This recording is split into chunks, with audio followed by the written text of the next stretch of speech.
면역계통에 대해서 한번 수업을 진행해 보도록 하겠습니다. 자, 우리가 앞에 20장에서 림프계통을 배웠을 때는 어땠나요? 우리 인체 안에 림프계가 있었죠. 림프관을 통해서 림프절에 모여 이 림프절에 있는 방어적인 역할을 통해서 우리 몸에 노폐물이 어느 정도 제거가 되는 역할을 해왔습니다. 하지만 이 면역계통, 우리 인체에 있는 면역계통이라는 것은 원초적으로 우리 몸에서 알아서 외부적인 이런 병원균이나 바이러스가 우리 몸에 처음부터 침투를 하지 못하도록 원초적으로 방어하는 역할을 하는 게 있고, 또한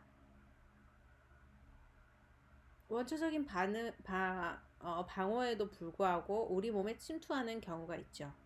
그렇게 됐을 때 우리 몸에서는 어떻게 이를 또 방어를 해서 이 바이러스가 우리 몸에서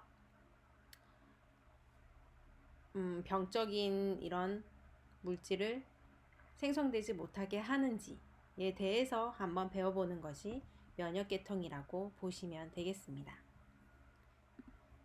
자, 면역계통의 방어 기전입니다. 자, 비특이적인 면역과 특이적인 면역 기전이 있습니다. 자, 기전이라는 것은 메커니즘, 어떻게 보면 방법을 얘기를 하는 것을 일명 기전이라고 합니다. 자, 먼저 비특이적 면역을 보시면 이것은 신체를 보호하는 면역 체계입니다.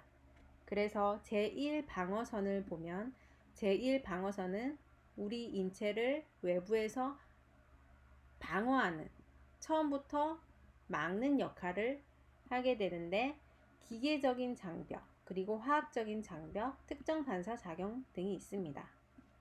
자, 그림을 보시면 기계적인 장벽이라는 것은 말 그대로 피부가 우리 외부에 있는 물질, 나쁜 물질들을 피부에서 처음부터 막아주는 역할을 하게 됩니다. 이 피부를 통과해서 몸으로 들어올 경우에는 이제 제2방어선이라는 방어 기전이 작동을 하게 되는데, 원초적으로 제1방어선에서 이런 바이러스 등의 세균 등을 차단시켜주는 원초적인 역할을 한다고 보시면 되겠습니다.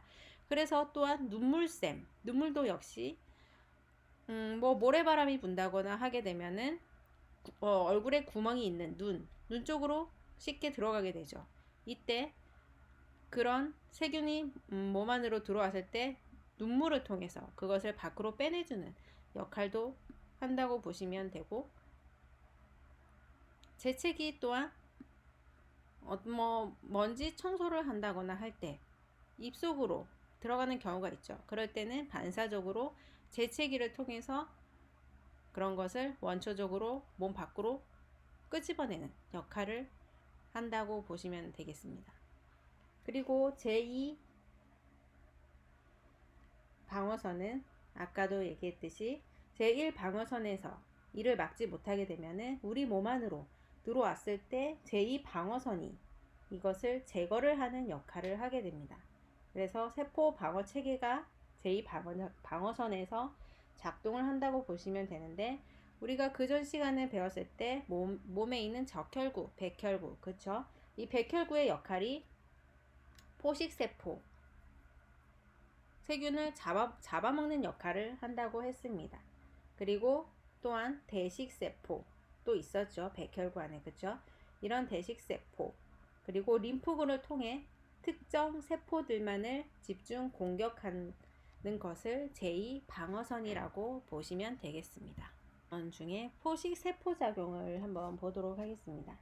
포식세포작용은 백혈구의 일종인 호중구와 단핵구의 작용으로 보시면 되고, 이들의 작용을 통해서 염증 반응이 일어나게 되는 단계가 제2방어선이죠. 자, 먼저 글을 보시면 세균이 1차 방어망을 뚫고 침입하면 백혈구의 일종인 대식세포가 식세포 작용을 해서 세균을 제거합니다. 예를 들어 염증 반응 바이러스에 감염된 세포는 인터페론이라는 호르몬을 분비해서 주변 세포들이 바이러스 증식 억제 물질을 만들도록 유도합니다. 자, 손가락을 예를 들어 비었다고 가정을 했을 때 딱 비는 순간, 예를 들어 날카로운 못에 예를 들어 찔렸다. 그 못에 있는 여러 가지 성분들이 우리 몸에 들어오게 되죠. 그 성분들은 바로 우리 몸의 인체에서는 세균으로, 이 세균이 감염이 되게 되면 어때요? 비만세포, 백혈구의 또 일종이기도 한 비만세포에서 히스타민이라는 물질을 분비하게 됩니다. 그러면서 백혈구가 혈관에서 빠져나와서 식균 자국으로 이 세포들을 잡아먹는 역할을 하게 됩니다. 이런 염증 반응. 그리고 오른쪽을 보시면, 자, 물리적 또는 화학적 요소에 의해서 방어 체계가 무너졌을 때, 자, 모세혈관이 확장을 하고, 그리고 적혈구가 쌓이게 되죠. 점점 쌓이면서 또 백혈구 역시 바깥으로 빠져나가게 되면서 이 백혈구가 식균 장벽으로 나쁜 세균들이 있으면 잡아먹고, 그리고 그런 반응들에 의해서 우리 몸에서는 열이 나기도 하고 열감이 생기고, 그리고 빨갛게 붓거나 그리고 통증을 일으키는 반응들을 보이기도 합니다. 이런 백혈구의 실균작용, 그리고 손상된 조직들이 다시 회복이 될 수 있게 도와주는 작용들을 제2방어선이라고 보시면 되겠습니다.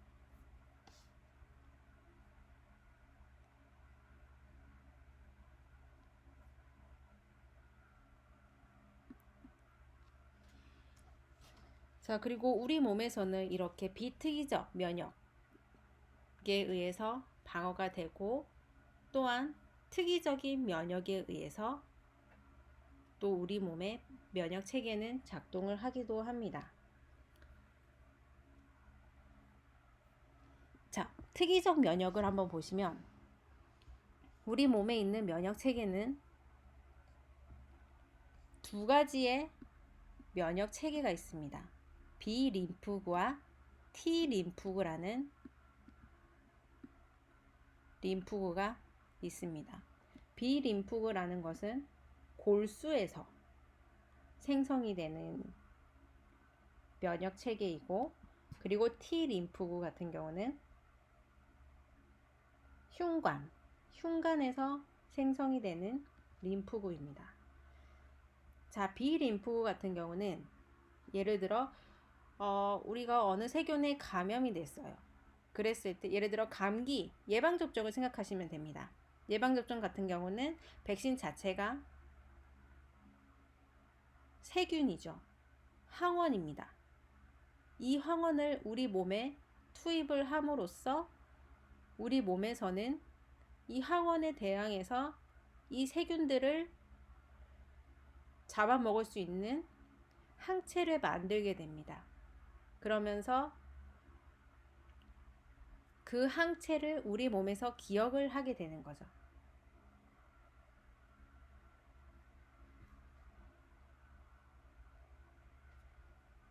그럼으로써 다음에 그와 똑같은 항원이 우리 몸에 들어왔더라도 우리 몸은 그 항체를 이미 갖고 있기 때문에 쉽게 그리고 빠르게 그 세균을 우리 몸에서 잡아먹고 없앨 수 있는 제거 역할을 할 수 있게 됩니다.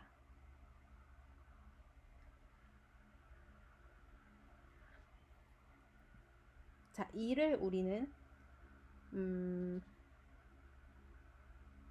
면역 체액성 면역이라고 부릅니다. 여기 있네요. 자, 체액성, 우리 몸 안에서 신체에서 이루어지는 면역 활동을 얘기하고, 세포성 면역이라는 것은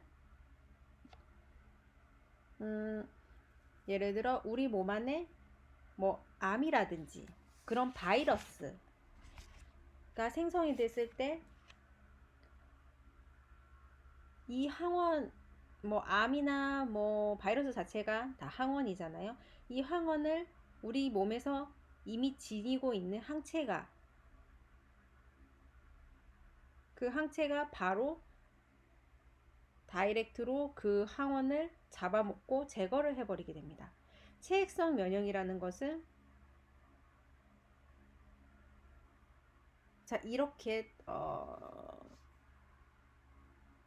체액성 면역이라는 것은 우리 몸에 비림프구로 했죠. 이 비림프구 항체, 이 림프구가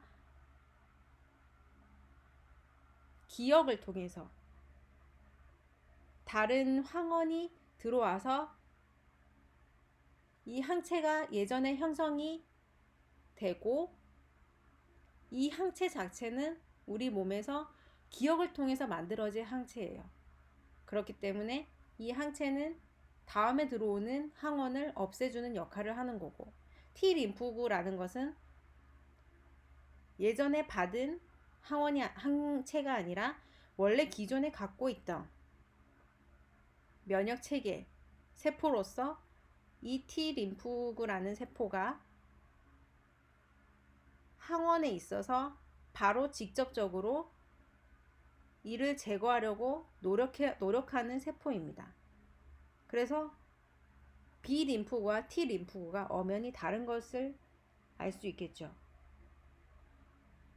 그리고 또 B림프구 같은 경우는 기억력 세포를 만들기 위해서 T림프구, 이미 우리 몸에 기존에 존재하는 T림프구 항체가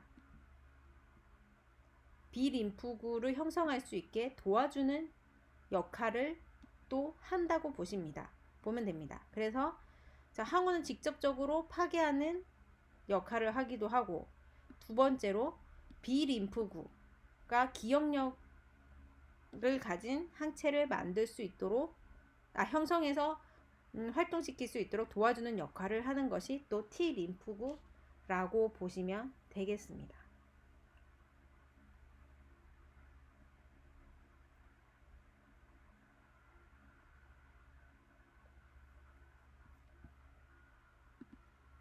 자, T세포와 B세포 다시 한번 보시면, 골수에서 면역 세포인 림프구가 형성이 되는데, 자, 우리 몸에서 직접 만들어지고 성숙되고 분화되는 것을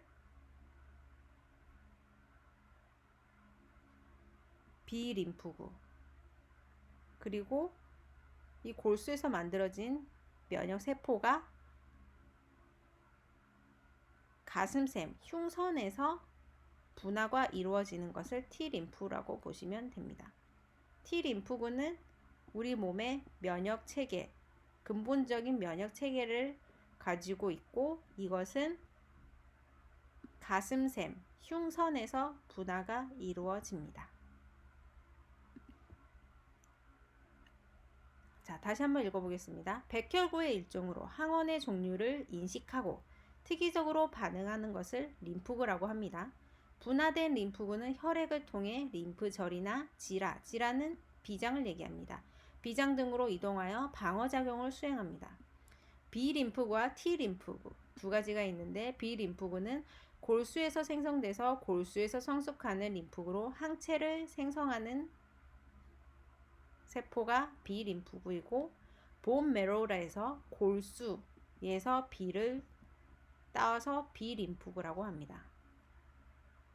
T림프구라는 것은 골수에서 생성된 후에 가슴샘에서 흉선이죠. 가슴샘에서 성숙하는 림프구로 보조 T림프구와 세포 독성 T림프구 등이 있습니다. 이거는 굳이 아실 필요 없고, 성숙하는 곳이 흉선, 가슴샘이라는 것을 기억하시면 됩니다. 가슴샘 시머스에서 T를 따와서 T 림프구라고 일명 부르고 있습니다. 자, 알레르기 한번 보겠습니다. 대부분의 사람에게는 문제를 일으키지 않는 물질에 대해서 면역계가 과민하게 반응하는 두드러기, 가려움, 콧물, 알레르기 반응을 나타내는 경우가 현상이 있습니다. 또한 봄이 되고 나면 꽃이 이제 피게 되면 꽃 알레르기를 또 갖고 있는 사람들도 많이 있죠. 자, 알레르기 항원이 처음 침입했을 때, 자, 꽃가루가 우리 몸에 들어오게 되면 이 꽃가루 자체는 항원이죠. 이게 들어오게 되면은 우리 몸에 나는 면역 세포가 활성화가 일어나게 됩니다. 이 비림프구는 앞서 얘기했다시피 기억하고 있는 항원에 대해 항체를 형성하고 있는 면역 세포입니다. 이렇게 비림프구가 항체를 생성을 하게 되면 자, 항체가 비만 세포와 결합을 하게 되고 여기서 나온 비만 세포에서 나온 히스타민이라는 물질에 의해서 우리 몸을 방어를 하게 됩니다. 자, 알레르기 항원이 다시 침입을 했을 때, 자, 앞에 순서는 1, 2, 3번은 다 반복되는 순서라고 봤을 때, 자, 나머지 두 단계가 더 추가가 되게 됩니다. 알레르기 항원이 비만 세포의 항체와 비림프구였죠. 항체와 결합을 하게 되고 히스타민을 방출해서 이 또한 알레르기를 유발합니다. 히스타민 자체는 외부 자극에 대해서 방어적인 역할을 해서 염증을 일으키는 방어 기전이 된다고 보시면 되겠습니다.